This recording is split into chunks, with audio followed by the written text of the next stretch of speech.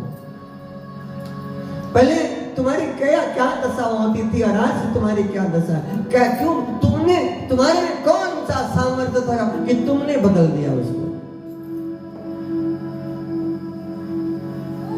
अरे अपना क्या सामर्थ्य है कि हम कुछ बदल पाए अपनी जिंदगी में। हम नहीं कुछ बदल पाते हैं साहब।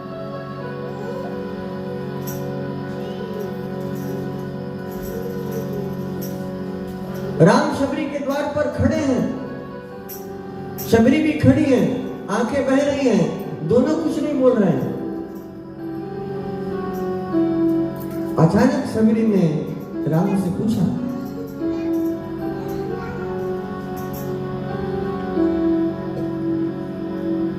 कि विधिया स्तुति करहूं तुम्हारी, अधम जाति में जड़ मत भारी। भगवान, एक तो मेरे समझ में यही नहीं आ रहा है कि तुम हमारे घर क्यों आए हो। तुम कोई बड़े साधु महात्मा के घर जा सकते थे,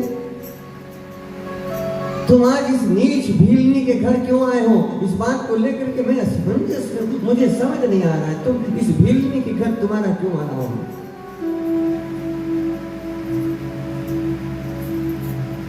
और के ही विधिया स्तुति करहूं तुम्हारी, अधमो जाति में जड़ मति भारी। अरे अधम अधमो अधमो अति नारी, तीन माह में मति।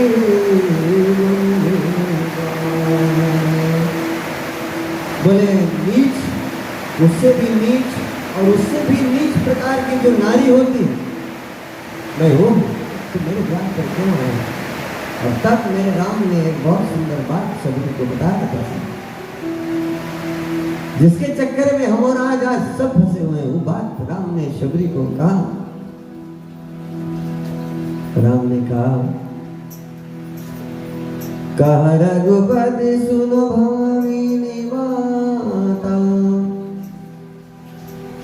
मानो एक भगति करनाता। मैं एक रिलेशनशिप किसी से रखता हूं तो केवल भक्ति का रिलेशनशिप, भक्ति का नाता रखता हूं। अरे कोई क्या पहन कर आया है कपड़े, इससे मुझे कोई लेना देना नहीं। कोई कैसे घर से आया है, इससे मुझे कोई लेना देना नहीं। कोई क्या बना के लाया है, क्या खरीद कर लाया मेरे लिए, कौन माला बना के लाया, इससे मुझे कोई लेना देना नहीं। मुझे तो भक्त के हृदय में जाति पाति कुल धर्म बढ़ाई, धन बल पुरजन गुण चतुराई। ना जाति से लेना देना है, ना पंथ से लेना देना है, ना कुल से लेना देना है, ना धर्म से लेना देना है, ना बड़प्पन से लेना देना है, ना मान से लेना देना है, ना बैंक बैलेंस से लेना देना है, ना पद प्रतिष्ठा से लेना देना है। बस भक्ति बिना नर सोहत कैसे। हे शबरी, भक्ति के बगैर इंसान, मैं थोड़ा भक्ति पर बोलना चाहता हूं ताकि हमारे और आपके अंदर की भक्ति जागे और हम कम से कम हमारे में वो अब सौंप दिया इस जीवन का संभार तुम्हारे हाथों में, वो हमारे में वो भाव आए। भगति बिना नर सोहत कैसे, बिनु जलवारी दिखानी जैसे। बादल दो प्रकार के होते हैं, एक बादल छाते हैं, दिखाने के लिए छा जाते हैं पर बरसते नहीं हैं, और दूसरा छा भी जाते हैं और अभी जैसे बरसा था उस तरह बरस भी जाते हैं। भक्त तो वो होता है, उस बादलों की तरह होता है जो छा भी जाता है और बरस भी जाया करता है। और दिखाने वाले तो बस दिखाएंगे ना, आपको भक्ति करते हुए दिखेंगे, लेकिन अंदर हरे राम।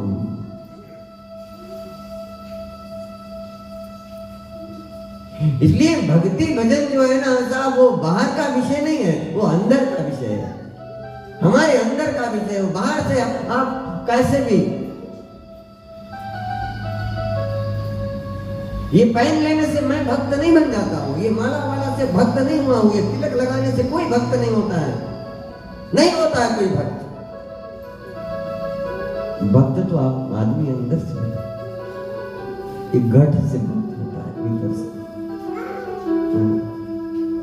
लोटे का कोई महत्व नहीं है, लोटे के अंदर का पदार्थ जो रखा है उसका महत्व है।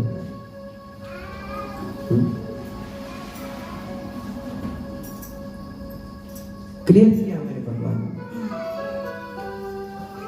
हम सब गणपति की सेवा में आए। गणपति, मैं पहले दिन से इस बात को कह रहा हूं, गणपति बुद्धि है। हम सब बुद्धि का विकास करने के लिए आए हुए हैं। अपने अंदर की वो जो बुद्धि तत्व है वो वही गणेश है साहब। गणेश की विग्रह की अपनी एक अद्भुत महिमा है, आप देखिएगा। कई लोग गणेश को गजानंद बोलते हैं, गजानंद नहीं है वो, गज आनंद है। गज आनंद, आनंद का मतलब होता है मुख, मुंह, सर, और गज माने हाथी।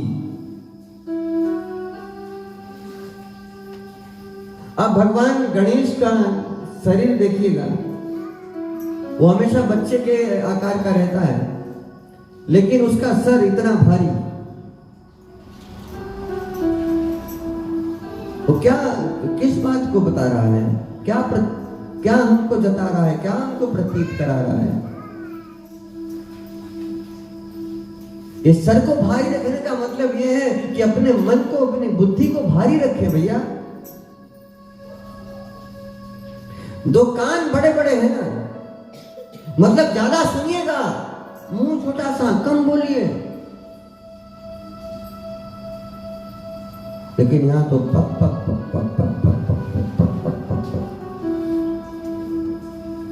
घुसा शुरू में तो लगा नहीं, मैं कबूतरों के डरबे में आ गया हूं। सब चीज के रुको, पक पक पक पक पक पक पक पक। कुछ देर मौन रहकर जिंदगी में देखिएगा कि मौन का क्या आनंद है। कुछ देर चुप बैठ करके देखिएगा जिंदगी में कि चुप्पेपन का, उस मौन का क्या सुख है।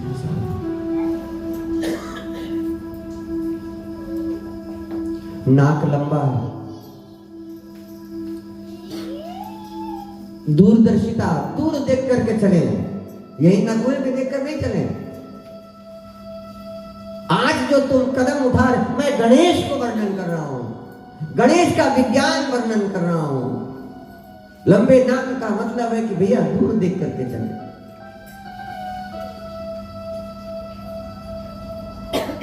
कौन दूर देख के चल रहा है? एक मैं नाक वाली कथा बताता हूं हमेशा। एक आदमी, नाक चेहरे की शोभा होती है ना, अभी चेहरे से नाक हटा दो, आदमी कैसे दिखाई देगा? इमेजिन करिए ना थोड़ा कि किसी के चेहरे से आप नाक हटा दीजिएगा। अभी मसला मनी का नाक हटा दीजिए, कैसे लगेंगे वो, बताइए। नाक हट गया तो शरीर का शोभा नहीं रह जाता है ना। एक आदमी चला जा रहा था तो कहीं गिरा, नाक कट गया, कटकर अलग हो गया। अब ये अलग परेशान कि नाक कट गया, गांव में कैसे जाऊंगा, सब बोलेंगे। तो एक बाबा मिले, बोले बाबा नाक कट गया है, कुछ प्रबंध हो तो? बोले हाँ। बोले तुम एक झोला ले लो, झोले के अंदर में कुछ घास फूस भर लो, और तुमको जो मिले उनको कभी मत बताना कि नाक कट गया है, तुम यही कहना कि तुमने नाक कटवाई है, और जब से तुमने नाक कटवाई है तुम्हें नारायण दिख रहे हैं भगवान, और तुम जो मांगते हो झोला भर के दे देता है। तो निकला, एक महाराज मिल गए। महाराज ने बोले भैया नाक कट गया? बोले कटा नहीं, हमने कटवाई है। कटवाई? क्यों कटवा दी? बोले बाबा मिले थे, बोले कि नाक कटवा दो भगवान दिख जाएंगे। हमने नकवा कटवा दिया। देखो नारायण मेरे सामने खड़ा हुआ है। अभी एक बस्ता भर के सोना चांदी मांगे हैं तो लिए हैं ये। अब ये खत्म हो जाएंगे तो फिर मांगे। नारायण साथ साथ चल रहे हैं। तो बोले मैं कटवा दूं, मुझे भी दिखाई देगा। हाँ कटवा दो, दिखाई देगा। बाबा का तो उसने भी कटवा दिया, भगवान दोनों को नहीं दिखाई दे रहा, लेकिन दोनों बोल रहे हैं कि भगवान दिख रहा है। एक महाराज अपने गांव में पहुंचे और एक महाराज अपने गांव में पहुंचे। सब ने वही सवाल किया, नाक कट गया तुम्हारा? बोले कटा नहीं, हमने कटवा दी। पूरे के पूरे गांव वालों ने नाक कटवा ली। सब सेखी में नाक कटवा रहे हैं। हाँ? देखा देखी का खेल चल रहा है सब तरफ। देखो भैया होड़ चला हुआ है। सब अपना अपना नाक कटवा रहे हैं। नहीं कटवा रहे हैं, दूरदर्शिता। आंखें छोटी हैं गणेश जी की, ध्यान का प्रतीक है। सूक्ष्मता से देखें, ध्यान से देखें, देखना हो तो। दांत हाथी के मुख की शोभा होती है। एक दांत टूटा हुआ है। अहंकार को त्यागें, घमंड को त्यागें।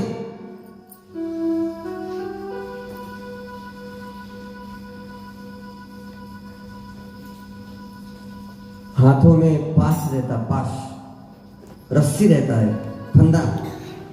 फंदे का क्या अर्थ हो गया? फंदे का अर्थ है कि इससे पहले हमें कोई खींच ले जाए, हम उसे खींचे, हम आकृष्ट करें, अपने आप को प्रभावान बनाएं, अपने आप को आभावान बनाएं, अपने आप को प्रतिभावान बनाएं, मैग्निफिसेंट बनाएं अपने आप को। फरसा लिए हुए हैं, टंगारी।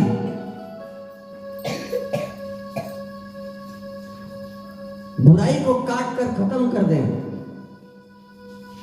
हाथ में मोदक लिए हुए, मिठास।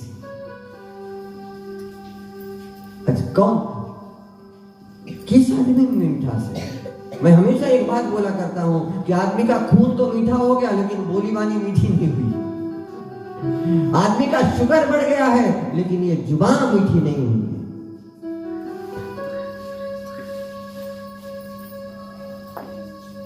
मोदक मिठास बाबा अपने हाथ में धारण किए रहते। भारी उदर जो सब कुछ पचा सके।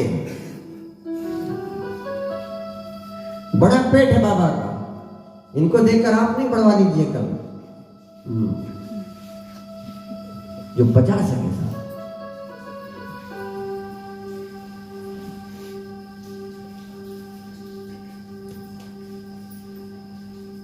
वक्रतुंड महाकाय, इतना भारी शरीर और बैठता है चूहे पर। कैसे बैठा होगा? ताज्जुब नहीं लग रहा है? बाबा एक चूहे पर बैठते हैं।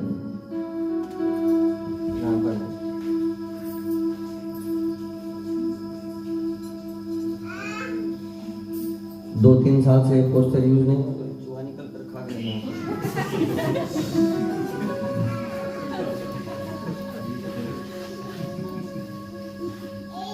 कैसे चूहे? वो चूहा क्या है? वो चूहा हमारी महत्वाकांक्षाएं हैं, हमारी अनसटाएबल डिजायर्स हैं। चूहा को कुछ नहीं मिले तो कुदरता रहता है, खाता रहता है, हांडी काट देता है, बक्सा काट देता है, कपड़ा काट देता है, जो पाए काट देता, नहीं काट देता। उससे कुछ भी नहीं मिले फिर भी वो काट देता है। चूहा एक जगह रुकता भी नहीं है। चूहे को आप एक जगह रोक पाओगे कभी कि रुक जाए?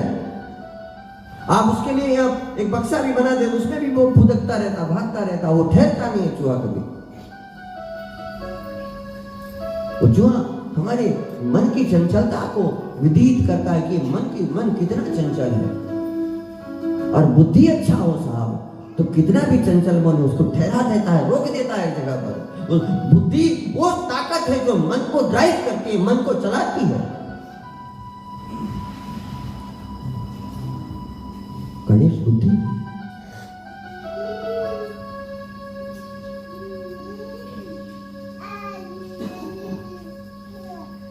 हमारा भी तो मन चंचल है, भागता रहता है इधर उधर, भागता रहता है। तो कौन पूरा सत्संग सुन के जाता है इनसे? मुश्किल से कोई सुनकर जाता होगा पूरा सत्संग। सुनते हुए सभी दिखाई दे रहे हैं, लेकिन कौन पूरा पूरा सुन के जाता होगा?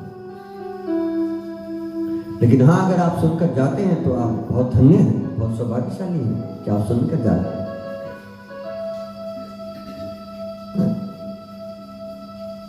अहंकारी दक्ष को जब श्राप मिला था तो उसको बकरे का सर लगाया गया था।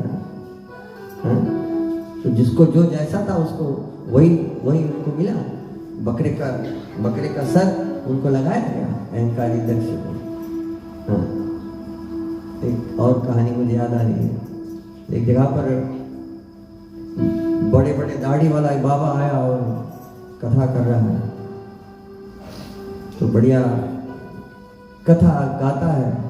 और हर दिन एकदम वेदी के सामने, जैसे भाभी जी बैठी हैं, वैसे एक बूढ़ी मैया आकर बैठती थी और बाबा जैसे कथा करते थे तो ये बूढ़ी मैया रोती थी। और उसका रोना देख करके ये दाढ़ी वाले बाबा बहुत भाव के साथ कथा करते थे, कथा गाते जाते थे। उनका रोना देख करके ये भी भावुक हो जाते थे, आंसू अपना भी पोंछते थे और कथा गाते थे कि एक बूढ़ी माँ देखो, कोई नहीं प्रक्रिया कर रहा है, तो एक बूढ़ी माँ को तो मेरी बात असर कर रही है, वो कम से कम सुन तो रही है। लेकिन हर दिन उनके मन में एक प्रश्न था कि मेरी कथा में ऐसी कौन सी चीज है जो इस माँ को रुला दिया करती है। अंतिम दिन 7वां दिन उसने माँ को अपने पास बुलाया, उनके साथ बैठा और कहा, मैया मैं आपको प्रणाम करता हूँ। मैंने देखा कि 7 दिन मैं कथा गाता रहा और 7 दिन तुम रोती रही। मेरी कथा में क्या ऐसी चीज है जो तुमको रुलाती रही? बोले कुछ वैसे खास नहीं, मेरा एक बकरा था जिसकी दाढ़ी आपकी दाढ़ी जैसी थी। अब वो बकरा मर गया है। बाबा जब तुम मुंह हिला हिला के कथा करते थे तो मुझे लगता था मेरे बकरे की धारी हिल गई है और मुझे मेरे मरे हुए बकरे की याद आ जाती थी और इसलिए मैं रोती थी।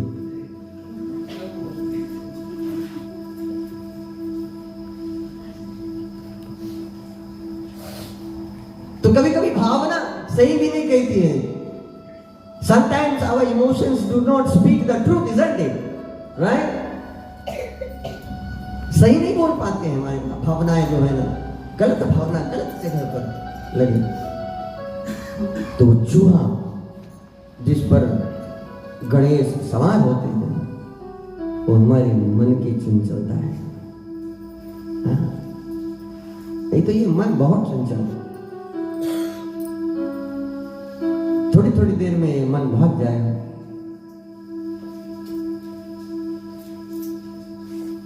लेकिन तुम भगवान से कहो, जहां ले चलोगे वहीं मैं चलूंगा।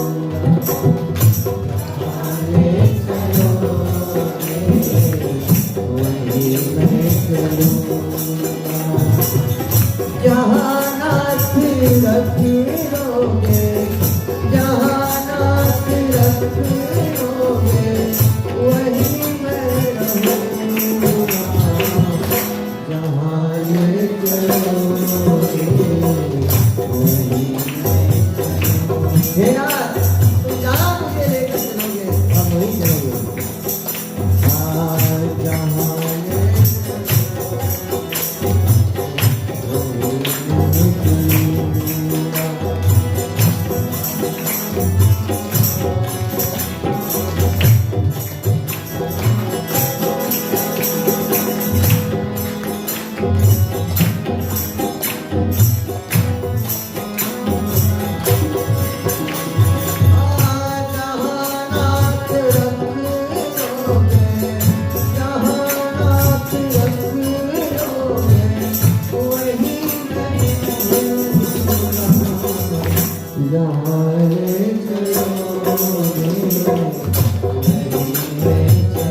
ले जा सकते हैं, लेकिन आपको भगवान कभी गलत ले जाने लगता है।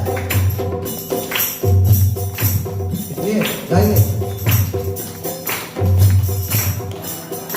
आप जहाँ ले चलोगे वहीं मैं चलूँ। गाइए,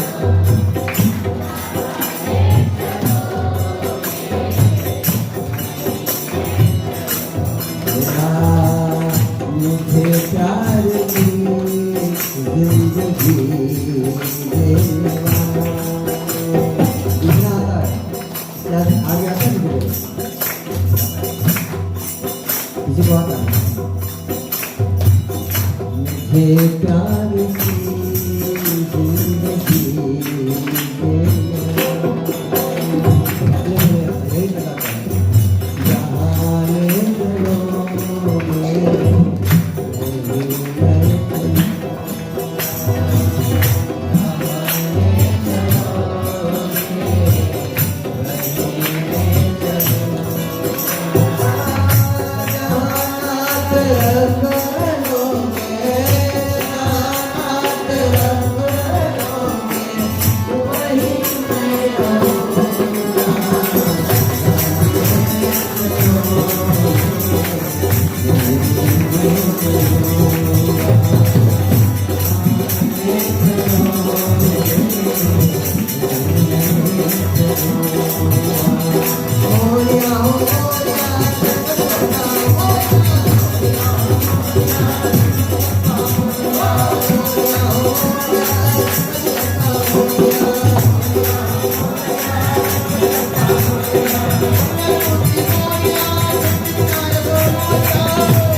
एक गांव में एक बहुत गरीब भक्त रहता था, जो निरंतर भगवान गणेश की भक्ति में रत रहता था। उनको एक बेटी हुई सुमति करके। सुमति का मतलब जिसका मन सुंदर। अच्छा, शरीर सुंदर हो ना हो, लेकिन मन सुंदर है बस। सुमति अपने माँ और बाप के साथ में भले अभाव में झोपड़ में रहते हैं, लेकिन निरंतर एक तत्व नहीं छोड़ती है, और वो है भक्ति। और किसकी भक्ति? वो गणेश की भक्ति। जो रूखा सूखा घर में हो, बगैर गणेश को अर्पण करे, वो सुमति कभी भी लेती नहीं थी, कभी भी खाती नहीं थी। हर दिन तो व्यक्ति को चाहिए कि सुबह का जो खाना बनता है ना घर में, उसे भगवान को भोग लगाए, अर्पण करें। आप मंदिर में ले जाने की जरूरत नहीं है, आप कम से कम आप भगवान को भोग लगा दे। आपको मंत्र नहीं आता है, बोल करके लगा सकते हैं, नहीं तो मंत्र है, बोलिए। ओम अन्नपतये अन्नस्य नो देहि अनामिवस्या सुषुमिनः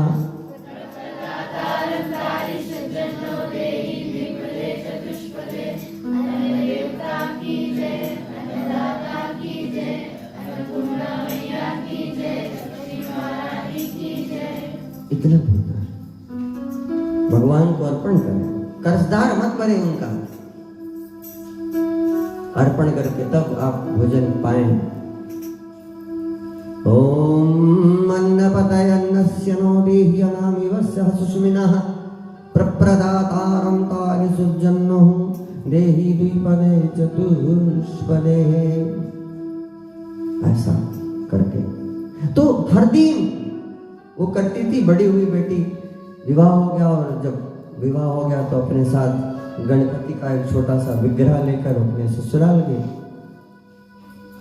ससुराल बड़े घराने की थी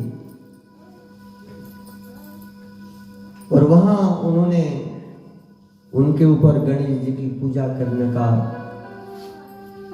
करने पर रोक लगा दिया। कहा कि नहीं, हमारे घर में ये सब नहीं चलेगा। अब घर में आई हो तो झाड़ू चिक्कड़ करना है तुमको, हांडी बर्तन संभालना है, चूल्हे चक्की देखना है।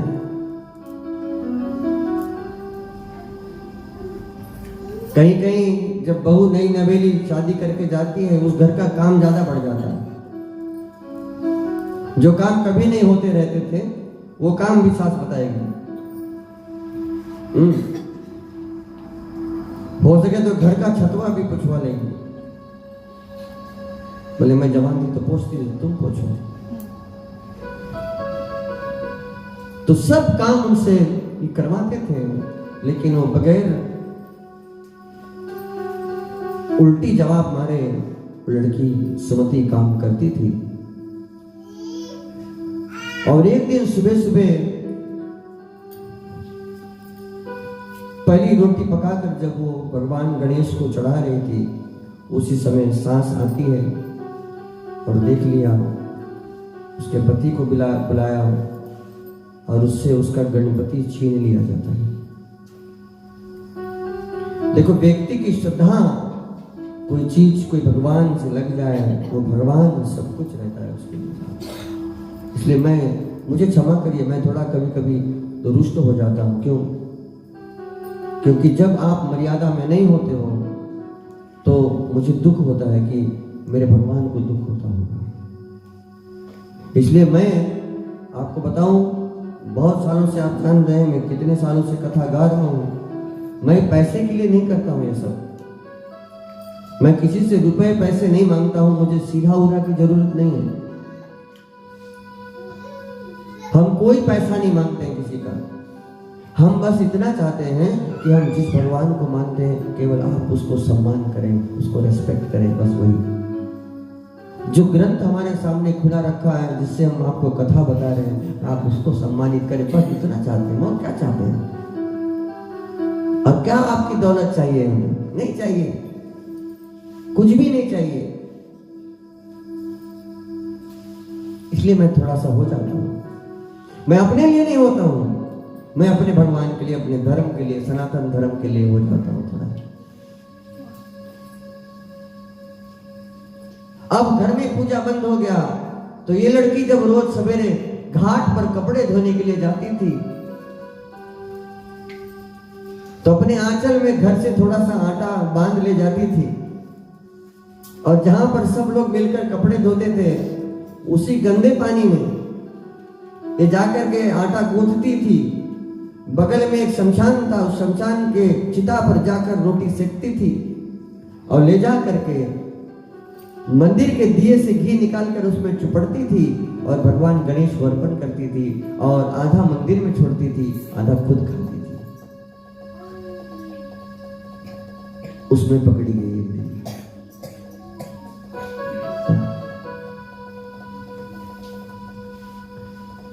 सास और पति ने उसको ऐसा पीटा कि चलने फिरने लायक नहीं बची। खाट पर पड़ी है, बिलक रही है, कोई पानी देने वाला भी नहीं है। एक दिन बीता, 2 दिन बीता, 3 दिन बीता। वो जिस पत्थर की मूर्ति को वो सुमति रोटी बनाकर चढ़ाती थी, वो गणेश की मूर्ति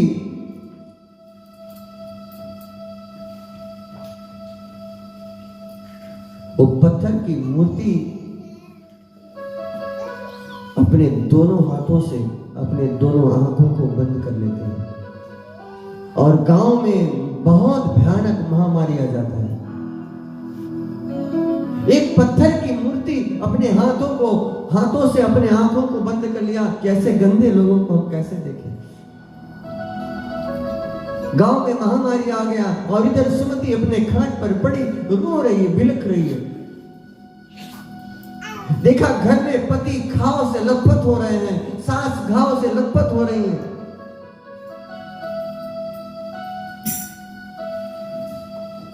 और उठी, घसरते घसरते गई जहां आटे का बोरा, आटा निकाला, उसी तरह बांधा और घसरती हुई पहुंचती है वही घाट जहां कपड़ा धोती है।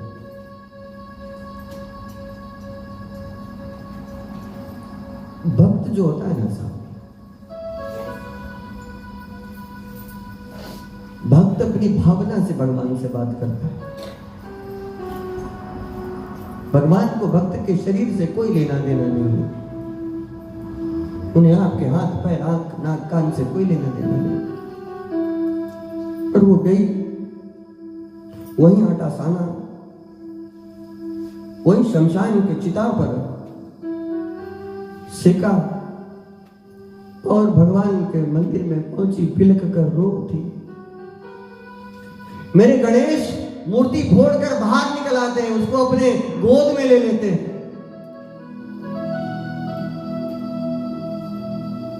तब जाकर के गांव वालों को सुख मिला। वो गांव बहुत बहुत सौभाग्यशाली रहता है साहब, जहां एक भक्त हो सबको पार देता है।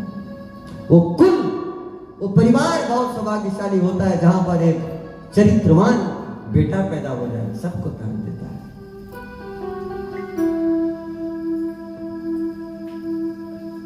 अरे हमारे परमात्मा जो है वो कारसाज नहीं है।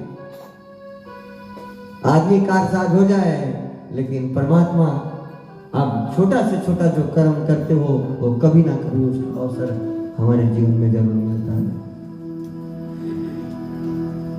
अरे जिनके हृदय में स्वयं भगवान का नाम बसता हो ना, उसे और किसी की नाम लेने की क्या जरूरत है। जिनके हृदय हरि नाम बसे, तिन और का नाम लिया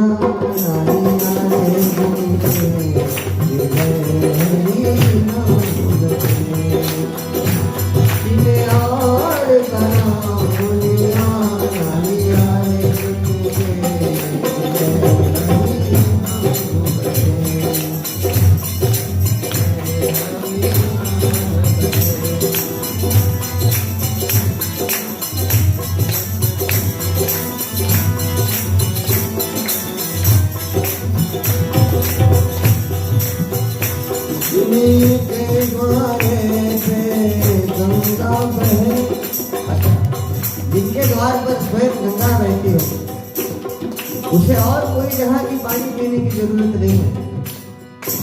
जिनके द्वार पे गंगा बहे, तिन्हें ऊप का नीर पिया न पियाने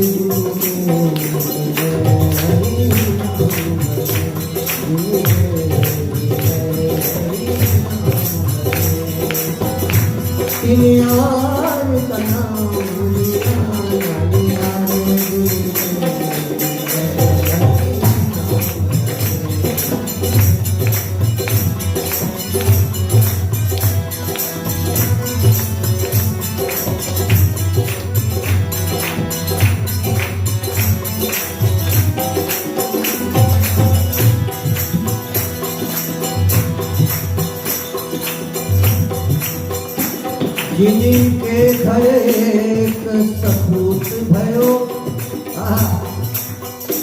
जिनके घर में एक चरित्रवान सुपुत्र हो गया, वहां लाख सुपुत्र हो जाए कोई बात नहीं, वो एक सुपुत्र पूरे परिवार को उतार देता है। जिनके घर एक सपूत भयो, दिन लाख कपूत किया रे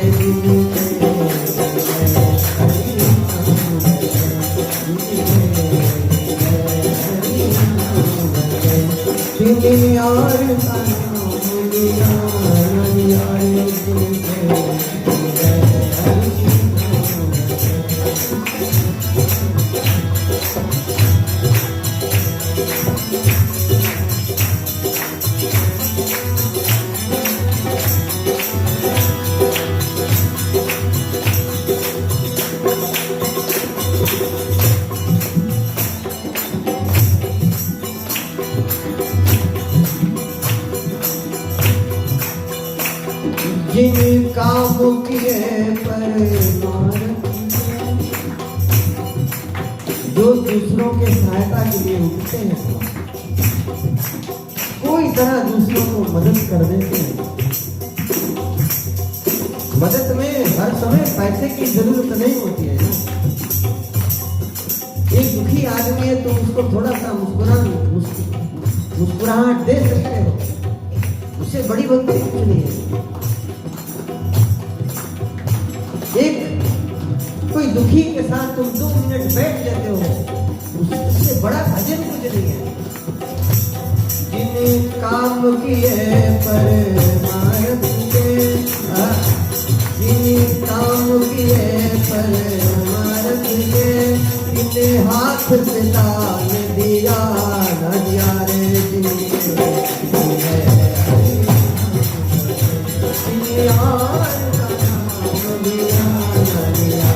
हरि हरि बोल, हरि हरि बोल,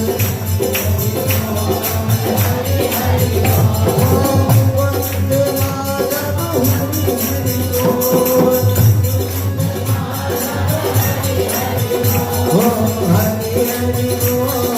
हरि हरि बोल, हरि हरि बोल, हरि हरि बोल, वंदे मातरम, हरि हरि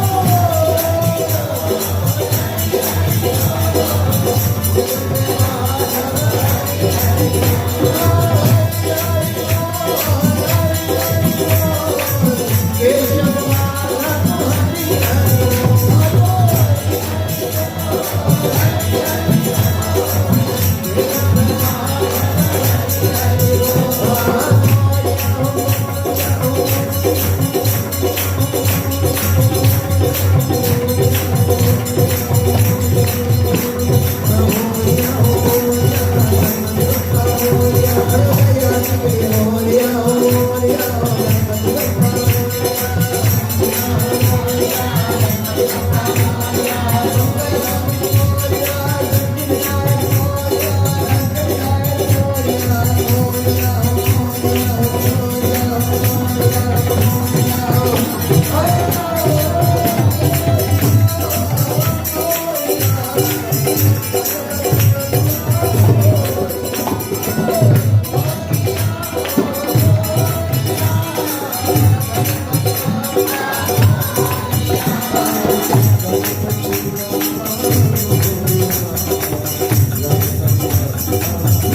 हरि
बाबा तोरे बाबा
आरती के दर्शनार्थ आप सब स्थापित हो जाने के लिए